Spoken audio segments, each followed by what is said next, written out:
નમસ્કાર વિદ્યાર્થી મિત્રો, હું લલિત વાણિયા. આજે 2022 ના વર્ષમાં ફરીથી આપણે મોડલ સ્કૂલમાં ભેગા થઈએ છીએ. મિત્રો, અગાઉના ક્લાસમાં આપણે સામાજિક વિજ્ઞાનમાં ભણી ગયા હતા કે ભારતમાં ભૂપૃષ્ઠ, આબોહવા અને જંગલ સંપત્તિ વિશે ભણ્યા હતા. આજે આપણે થોડું વધુ ભણીએ. આપણે જે વિશે ભણીએ છીએ તે વિશે હું તમને ભણાવવા માંગુ છું એમની થોડી તમને રૂપરેખા આપવા માંગુ છું. મિત્રો, આ ગઈકાલનું પેપર છે અને પેપરનું તમે જરા હેડલાઈન જરા વાંચો. રાજ્યમાં કોંગ્રેસની સરકાર બની તો અધિકારીઓના ક્લાસ લઈશું. જો ફરીથી કહું છું, રાજ્યમાં કોંગ્રેસની સરકાર બની તો અધિકારીઓના ક્લાસ લઈશું. જ્યાં તમે ટાઇટલ વાંચ્યું, શીર્ષક વાંચ્યું, એમાં તમે એક શબ્દ જોયો, સરકાર. તો હવે તમારા મનમાં પ્રશ્ન થાય કે આ સરકાર એ શું છે? તો મિત્રો, આજે આપણે જે ટોપિક ભણવાના છીએ તે સરકાર.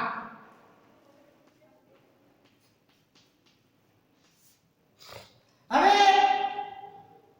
સાહજિક રીતે તમારા મનમાં પ્રશ્ન થાય કે સરકાર એ શું છે? તમે સૌ કોઈ જાણો છો કે આપણું કુટુંબ છે, આપણું ઘર છે. તો આપણા ઘરમાં 7, 8, 4 કે 5 વ્યક્તિઓ હોય તો કોઈ ઘરનો વ્યવહાર, ઘરની દેખભાળ બધા વ્યક્તિઓ કરતા નથી. કરે છે? ના. ઘરમાં કાં તો મમ્મી હોય, કાં તો પપ્પા હોય, કાં તો દાદા હોય, કાં તો દાદી હોય, કાં તો મોટા ભાઈ. એટલે કે ઘરનો જે કારભાર હોય છે એ ઘરનો એક જ વ્યક્તિ, કુટુંબનો કોઈ એક વ્યક્તિ ઘરનું સંચાલન, ઘરની દેખરેખ અને ઘરનો કારભાર સંભાળતો હોય છે. અને આ વ્યક્તિ આપણને જીવન જરૂરિયાતી ચીજવસ્તુઓ, કપડાં, ખોરાક, આ બધી જીવન જરૂરિયાતી સામગ્રી આપણો ઘરનો જે મેન વ્યક્તિ હોય છે એ પૂરી કરતો હોય છે. તો આપણા ઘરનો જે આ મેન વ્યક્તિ હોય છે, તો આપણે માની લઈએ તો આપણી ઘર છે, આપણો પરિવાર છે. એ પરિવારની આપણે સમજીએ કે સરકાર એક કુટુંબ છે અને આ કુટુંબનો વહીવટ કરે છે કોઈ કે વ્યક્તિ, તો એ સરકાર છે, એ વડો છે. તો આ તો વાત થઈ મિત્રો આપણા કુટુંબની. એવી જ રીતે તમારા મનમાં પ્રશ્ન થાય કે ચલો ભાઈ, આ તો આપણા થઈ કુટુંબની વાત, તો આપણું ગામ છે, ગામથી બને છે આપણો તાલુકો છે, તાલુકામાંથી બને છે જિલ્લો, તો આપણો જિલ્લો છે, જિલ્લાઓ ભેગા થઈને બને છે રાજ્ય, તો આપણું રાજ્ય છે, રાજ્ય ભેગા થઈને બને છે દેશ. તમને ખબર છે કે ગામ બધા ગામડા ભેગા થઈને બને તાલુકા, તાલુકા બધા ભેગા થઈને બને જિલ્લા, જિલ્લા ભેગા થઈને બને રાજ્ય અને રાજ્ય ભેગા થઈને બધા બને દેશ. હવે આપણે અમીરગઢ ગામની વાત કરીએ તો અમીરગઢ આપણું ગામ છે ને મિત્રો? તો ગામથી મોડીને છેક દેશ સુધી સંચાલન કરનાર, વહીવટ કરનાર કોઈક હોય છે.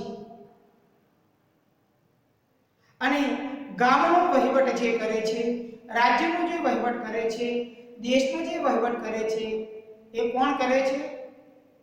તમારા કે મારા મોંથી મૂકેલા વ્યક્તિ, આપણે ચૂંટેલા વ્યક્તિઓ ગામ, તાલુકા, જિલ્લા, રાજ્ય કે દેશનો વહીવટ કરે છે. તો હવે સરકાર વિશે તમને ખબર પડી ગઈ કે સરકાર એટલે શું. હવે મિત્રો, મારે તમને વાત કરવી છે કે આપણો દેશ,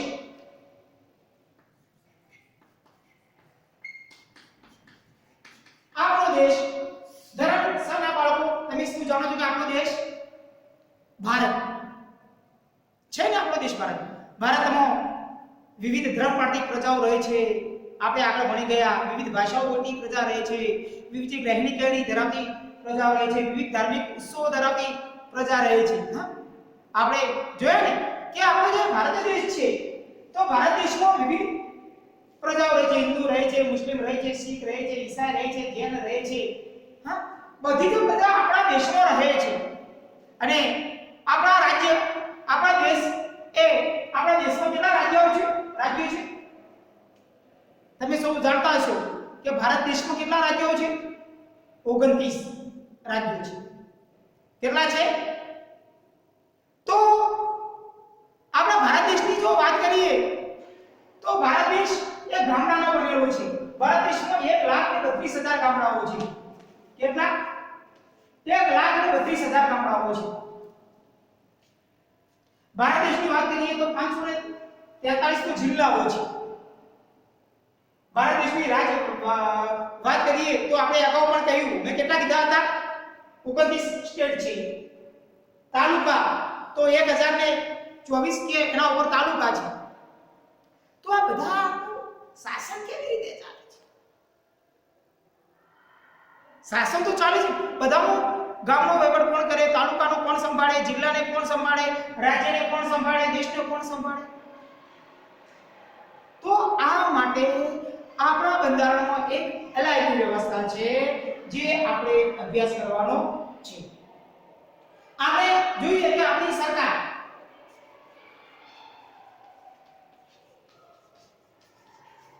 ભારત દેશ છે, આપણો ભારત દેશ છે, તો આપણો દેશ છે એ લોકશાહી દેશ છે. કેમ કે આપણો દેશ લોકશાહી એટલા માટે છે કે લોકો પોતાના પ્રતિનિધિઓને ચૂંટીને મોકલે છે, અને જે પ્રતિનિધિઓને આપણે ચૂંટીને વિધાનસભા કે લોકસભામાં મૂકીએ છીએ એ આપણા રાજ્યનો કે આપણા દેશનો વહીવટ કરે છે. એટલે લોકશાહી એટલે કે લોકો વડે, લોકોથી ચાલતી સરકાર એટલે લોકશાહી.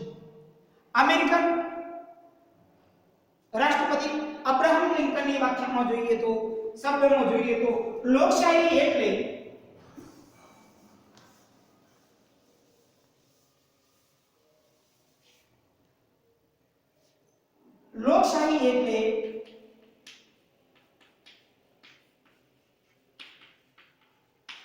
લોકો દ્વારા, લોકો વડે અને લોકોથી ચાલતી સરકાર એટલે લોકશાહી. આ વાક્ય આપી છે અબ્રાહમ લિંકન. કોણે આપી છે? અબ્રાહમ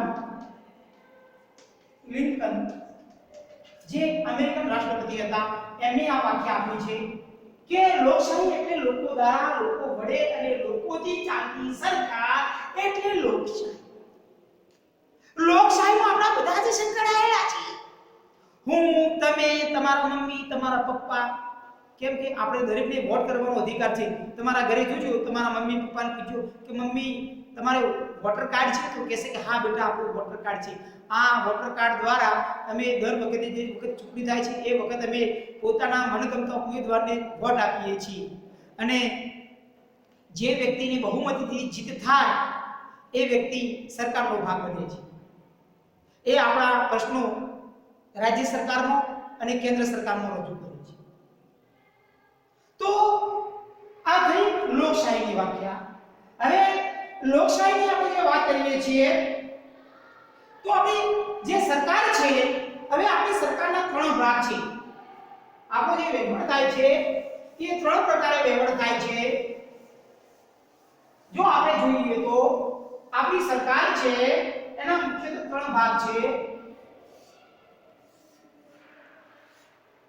સ્થાનિક સરકાર,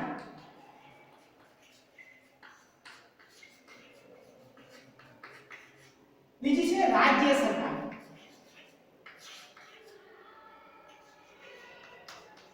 અને ત્રીજી છે કેન્દ્ર સરકાર.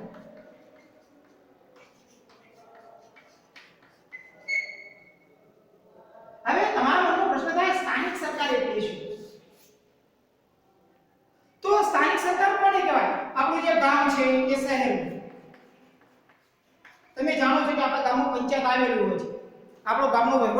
આપણા શહેરનો વહીવટ કોણ કરે? તો દર 5 વર્ષે આપણે ગામોમાં ચૂંટણી થાય છે સરપંચ અને સભ્યો. ખબર છે? સભ્યો અને સરપંચની ચૂંટણી થાય છે. હવે સરપંચમાં જે વ્યક્તિની જીત થાય અને સભ્યોમાં જે વ્યક્તિની જીત થાય એ વ્યક્તિઓ બધા એ સભ્યો ભેગા થઈ અને ગામનો વહીવટ સંભાળે છે. એવી રીતે શહેરમાં પણ સભ્યો હોય છે બોર્ડ વાઇઝ. એ સભ્યો ભેગા થઈ અને ચૂંટણી લડે છે અને જે સભ્યની જીત થાય એમાંથી અધ્યક્ષની નિયુક્તિ થાય છે અને એ પ્રમાણે શહેરનો કારભાર સંભાળે છે. હવે આ ગામ અને જે શહેરનું જે બોડી રચાય છે ગામમાં ગ્રામ પંચાયત અને શહેરમાં મ્યુનિસિપાલિટી કે મ્યુનિસિપલ ની રચના થાય છે. તો જે આપણે ફોર એક્ઝામ્પલ બધા ગામડાની વાત કરીએ તો આપણા ગામમાં સરપંચ હોય, આપણી પંચાયત હોય તો આપણા ગામમાં પંચાયત હોય તો પંચાયતમાં સરપંચ બેસે તો સરપંચ ગામનો વડો છે અને જે સભ્યો જીતેલા છે આ બધા ભેગા થઈને ગામની સમસ્યાઓનું નિરાકરણ કરે. ગામમાં કૂવો બનાવવો હોય, શાળા બનાવવી હોય, રોડ બનાવવો હોય, બોર બનાવવો હોય કે ગામમાં કોઈ પણ સમસ્યા હોય, ગામના કોઈ પણ પ્રશ્નોની મૂંઝવણ હોય, ગામમાં કોઈ પણ અગવડો હોય અને ગામમાં જો સગવડ કરવી હોય આ બધી તો કોણ કરી શકે? ગ્રામ પંચાયત. અને આ ગ્રામ પંચાયત આપણા ગામના લોકોનું ખૂબ ધ્યાન રાખે છે. તો આ કઈ સ્થાનિક કક્ષાએ ગ્રામ પંચાયતનું કામ છે. તો રાજ્ય સરકાર બીજો જે આપણી સરકારનો જે ભાગ છે તો રાજ્ય સરકાર છે. હવે રાજ્ય સરકાર કોને કહેવાય? તો તમે આપણે જાણો છો કે દર 5 વર્ષે આપણે ગુજરાત રાજ્યમાં વિધાનસભાની ચૂંટણી થાય છે. તો આપણે જોયું સાંભળ્યું છે કે વિધાનસભાના સભ્યો દાખલા તરીકે આપણે દાંતા તાલુકો, અમીરગઢ તાલુકો, પાલનપુર તાલુકો, વડગામ તાલુકો, આપણા બનાસકાંઠાના 14 તાલુકા છે. તો આ 14 તાલુકામાં દરેક તાલુકામાં એક ઉમેદવાર ઉભો રહે છે વિધાનસભા માટે. દરેક તાલુકાનો એક ઉમેદવાર ઉભો રહે. આમ તો ઘણા ઉમેદવારો રહે પણ દરેક તાલુકામાં એક ઉમેદવારની જીત થાય છે. હવે જે ઉમેદવારની જીત થાય એ બધા કેવો જાય છે? આપણે જીત આપીને રાજ્યમાં મોકલીએ છીએ અને જે પક્ષના વધુ સભ્યો જીતે એ સરકાર બનાવે છે. શું બનાવે છે? સરકાર બનાવે છે.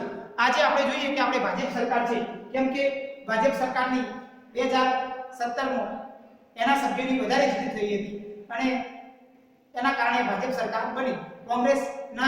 કોંગ્રેસ હાથના પંજાવાળાએ પણ પોતાના ઉમેદવારો ઊભા રાખ્યા હતા. કમળના નિશાનવાળાએ પણ પોતાના ઉમેદવારો ઊભા રાખ્યા હતા. હાથીના નિશાનવાળાએ પણ પોતાના ઉમેદવારો ઊભા રાખ્યા હતા. અપક્ષમાં વ્યક્તિઓ પોતે પણ ઊભા રહ્યા હતા. પણ જે પક્ષની જીત થાય, જે પક્ષના ઉમેદવારોની જીત થાય, કમળવાળાની જીત થાય, તો પંજાવાળાની જીત થાય, તો હાથીવાળાની જીત થાય કે જે પક્ષના ઉમેદવારોની જીત થાય, બહુમતી મળે અને એ સરકાર બનાવે એ આ રાજ્યનો વહીવટ કરે. આપણા ગુજરાત રાજ્યનો વહીવટ આજે આપણે જોઈએ છીએ કે ભાજપ સરકાર આપણો ગુજરાત રાજ્યનો વહીવટ ચલાવી રહી છે. આપણે લોકશાહી સરકાર છે. કેમ કે લોકોને જે આપણે વિધાનસભાના સભ્યો છે એને ચૂંટણી કોને મોકલ્યા છે? આપણે જ મોકલ્યા છે. કોઈ મનથી પોતે સભ્ય બની શકતું નથી. કેમ કે સભ્ય બનવા માટે લોકો એને પસંદ કરીને વોટ આપીને આગળ મોકલે છે. એટલે વિધાનસભામાં જે સભ્યો મોકલ્યા છે તે આપણે મોકલ્યા છે. એટલે રાજ્ય સરકાર જે બની છે એ આપણી સરકાર છે. જે કારભાર કરીએ છીએ, જે વહીવટ કરીએ છીએ તે આપણે ચૂંટેલા પ્રતિનિધિઓ રાજ્યનો વહીવટ કરે છે.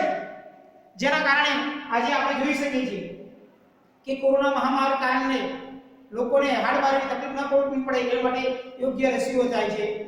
આપણે જાય કે રોડના બાંધકામ થાય છે, પૂરતી શાળાઓ બને છે, રાજ્યના બાળકો ભણી શકે એ માટે શાળાઓ બને છે, રેશન કાર્ડમાં અન્ન વિતરણ થાય છે. તો આવા બધા કામો રાજ્ય સરકાર કરે છે. હવે આ થઈ રાજ્ય સરકારની વાત. હવે આપણે જોઈએ કેન્દ્ર સરકારની. હવે આપણે રાજ્ય સરકારની વાત કરી રહ્યા હતા તો આપણે રાજ્ય સરકારમાં 182 ઉમેદવારો છે. કેટલા? 182 ઉમેદવારો છે.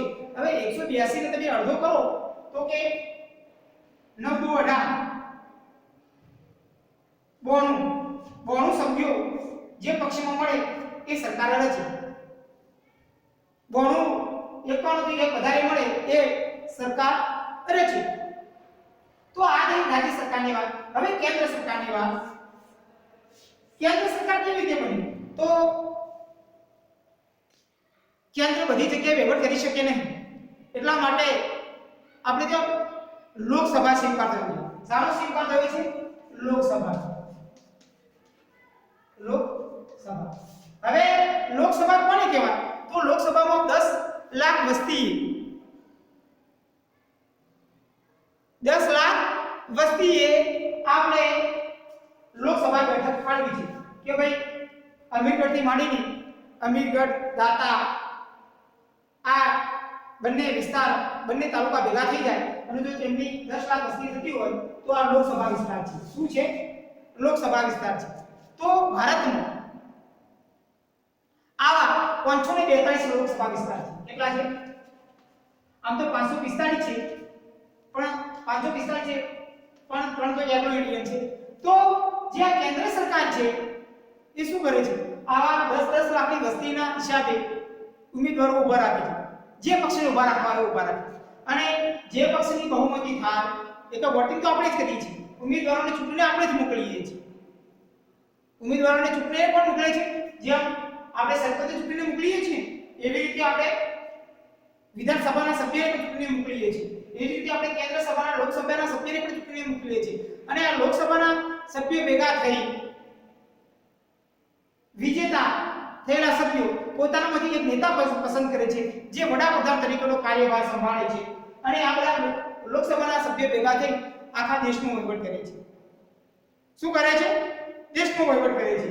આ ભારત દેશમાં જોઈએ તો ત્રિસ્તરીય લોક પંચાયત છે. પહેલા તો ગ્રામ, આપણે સ્ટેટની વાત કરીએ તો ગ્રામ પંચાયત, તાલુકા પંચાયત અને જિલ્લા પંચાયત, આમ ત્રિસ્તરીય પંચાયત રચના છે. રાજ્ય સરકાર આવે છે અને પછી કેન્દ્ર સરકાર આવે છે. તો આ થઈ આપણા દેશની આપણી સરકારની વાતો થઈ. હવે આપણી સરકારના પ્રકાર.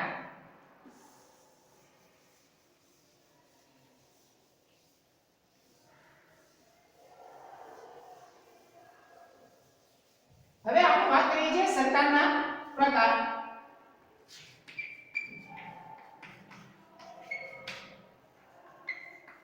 હવે સરકારના પ્રકારની જો વાત કરીએ તો સરકારના મુખ્યત્વે 3 પ્રકારો છે.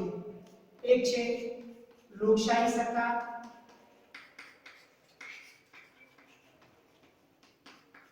બીજી છે સર્વમુખ્યતાશાહી,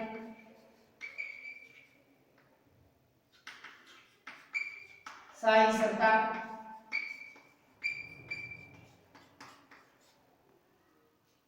અને ત્રીજી છે રાજાશાહી સરકાર.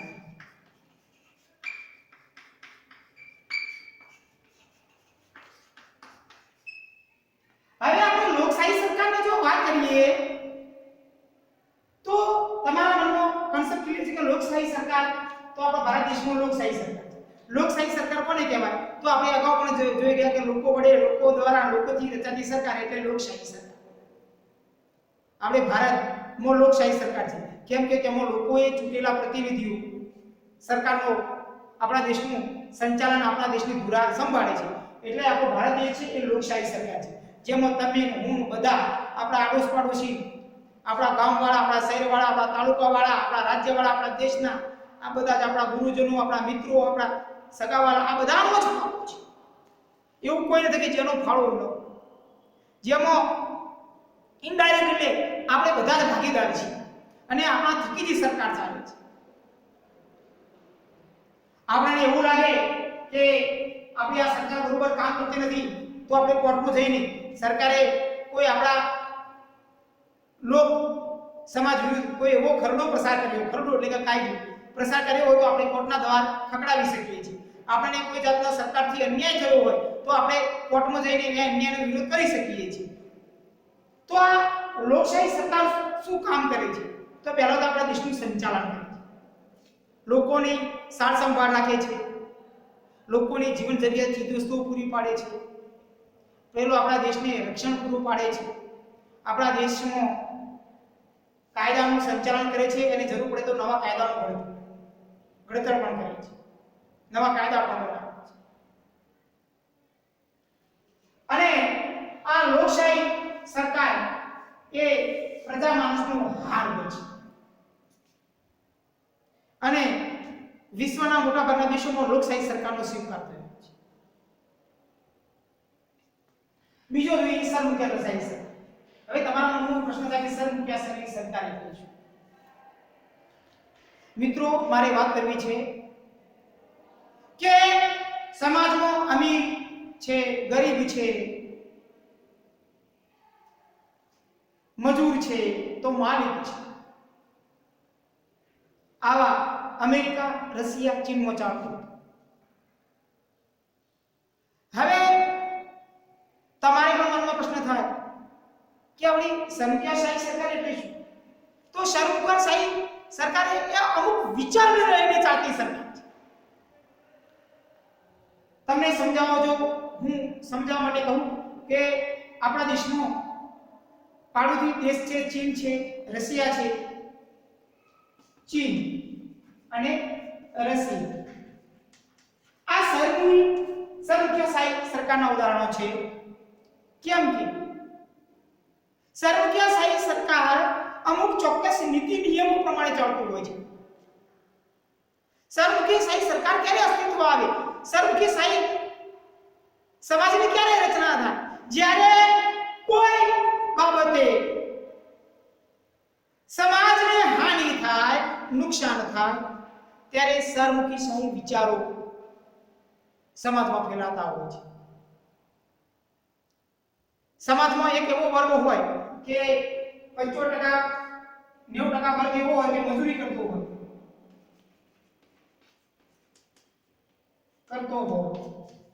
અને 10% વર્ગ એવો હોય કે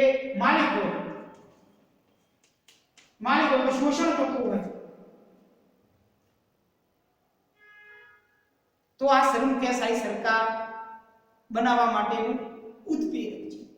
કેમ કે 90% નું કોણ શોષણ કરે છે? આ 10%. કોણ શોષણ કરે છે? આ 10% માલિકો આ 90% પબ્લિકનું શોષણ કરે છે. આ 90% લોકોનું શોષણ ન થાય એ માટે શું થાય છે? ક્રાંતિ થાય છે, આંદોલનો થાય છે, વગ્ર વિગ્રહ થાય છે અને આ 10% લોકો શું થાય છે? નાશ પામે છે અને બધા શું બની જાય છે? મજૂર બની જાય છે. કે બધા આ 90% સમૂહ નાશ થાય અને બધા શું બની જાય છે? માલિક. તો એક વિચારસરણીને લઈને ચાલતી સરકાર એટલે સરમુખત્યારશાહી સરકાર. દેશમાં બધા જ કોઈ ઊંચ ન હોવું જોઈએ, કોઈ નીચ ન હોવું જોઈએ, કોઈ અમીર ન હોવું જોઈએ, કોઈ ગરીબ. કાં તો બધા જ અમીર હોય, કાં તો બધા જ ગરીબ, કાં તો બધા જ ઊંચા હોય, કાં તો બધા જ નીચા. આ એક વિચારસરણી પ્રમાણે ચાલતી સરકાર એટલે સરમુખત્યારશાહી સરકાર. અને આવી સરકાર આપણા પાડોશી દેશ ચીન, રશિયામાં છે. હવે આપણે જોઈએ ત્રીજો પ્રકાર છે રાજાશાહી સરકાર.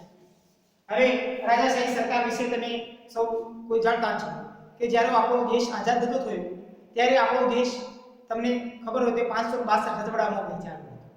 કેટલા રજવાડામાં? 562 રજવાડામાં વહેંચાયો હતો.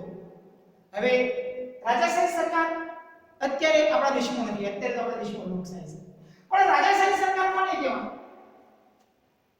કે રાજાનો પુત્ર જ રાજા બની શકે અને આમાં એક જ વ્યક્તિ કેન્દ્ર સ્થાને હોય. એક જ વ્યક્તિ કેન્દ્ર સ્થાને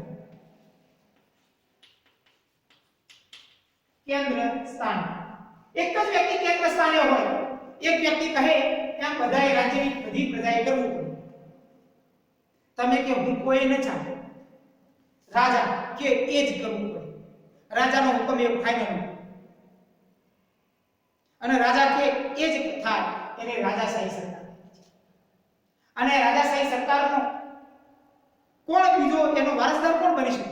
તમે કે હું નહીં, એનો પુત્ર બની શકે. રાજાનો જે પુત્ર હોય એ જ રાજા બની શકે. આપણે મુગલ શાસનમાં જોયું હતું કે બાબરનો દીકરો આપણે જોયું હતું હુમાયું, અકબર, શાહજહાં, જહાંગીર, ઔરંગઝેબ એ જોયા હતા. તો એકની એક પેઢી વર્ષો સુધી ભારત દેશ ઉપર રાજ કર્યું હતું. તો આને કહેવાય રાજાશાહી સરકાર. એમાં તમને કે મને કોઈ બોલવાનો અધિકાર હોતો નથી. આપણા દેશમાં જ્યારે ભારત દેશ આઝાદ થતો થયો ત્યારે રાજાશાહી સરકાર એ ભારતમાં હતી, પણ અત્યારે નથી. આજે મોગલૈયા જે છે, બીજો થાઈલેન્ડ જેવા જે ભૂટાન જે દેશ છે, તેઓ રાજાશાહી સરકાર ચાલે છે. આપણા જેવા રાજાશાહી સરકાર નથી. તો આ છે સરકારના પ્રકારો. હવે આપણે વાત કરવી છે લોકશાહીના મૂલ્યો.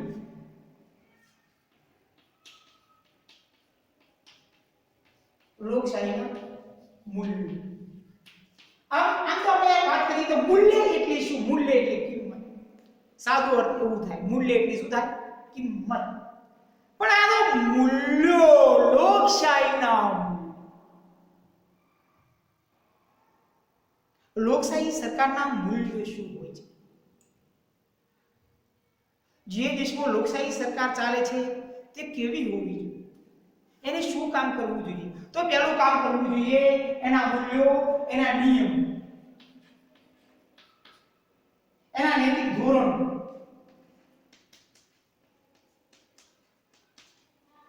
એના નૈતિક ધોરણો, એના નિયમો, એના મૂલ્યો કેવા હોવા જોઈએ?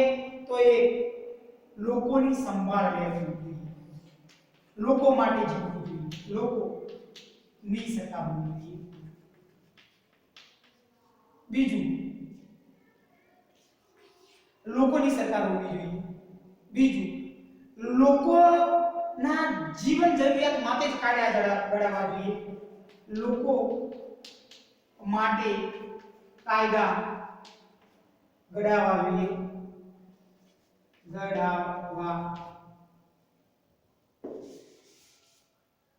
જોઈએ. લોકોની સુખ સમૃદ્ધિ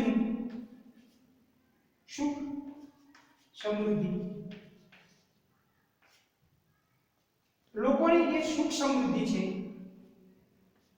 એનો વિકાસ થવો જોઈએ.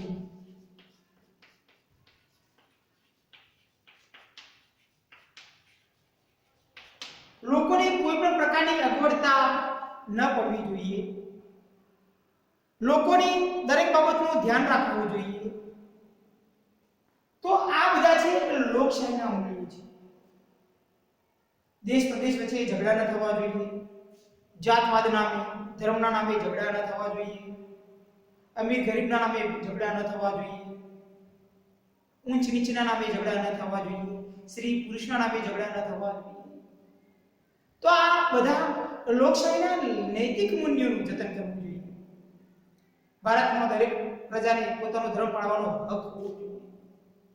દરેકને સમાન ગણવા જોઈએ. તો આવા જે લોકશાહીના નૈતિક મૂલ્યો છે એનું ઘડતર થવું જોઈએ.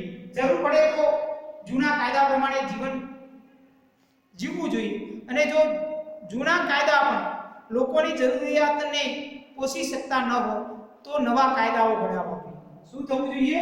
નવા કાયદાઓનું પણ ઘડતર થવું જોઈએ. તો આ છે લોકશાહી, જેને કહીએ છીએ નૈતિક મૂલ્યો.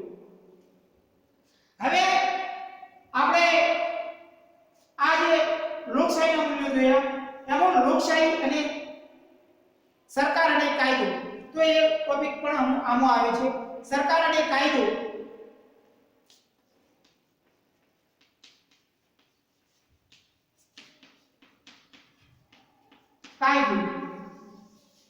સરકાર અને કાયદો. તો સરકારનું કામ શું છે? સરકારનું કામ તમે સૌ કોઈ જાણે છે કે આપણા માટે પહેલું તો શું છે? સરકાર કોના માટે બની છે? લોકો માટે બની છે. લોકો સરકાર માટે નથી, સરકાર લોકો માટે છે. કેમ કે લોકો પોતાના ગમતો પ્રતિનિધિ ચૂંટીને મૂકે છે, અને જે ચૂંટીને મૂકે છે એ જ વ્યક્તિ આ દેશ, આ રાજ્ય, આ જિલ્લા, આ તાલુકાનો કારભાર વહીવટ સંભાળે છે.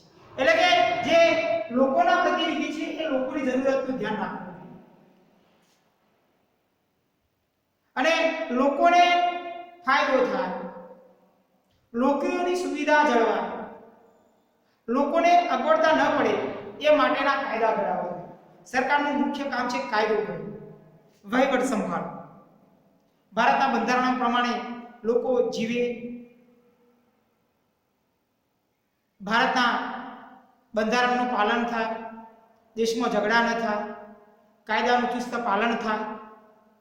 એ માટે આપણા દેશમાં પોલીસ ફોર્સની રચના કરવામાં આવી છે, આર્મીની રચના કરવામાં આવી છે, સિક્યુરિટી, જીએસએફ જેવી સુરક્ષા દળોની રચના કરવામાં આવી છે. તો એમનું કામ છે આ લોકોની સુરક્ષા.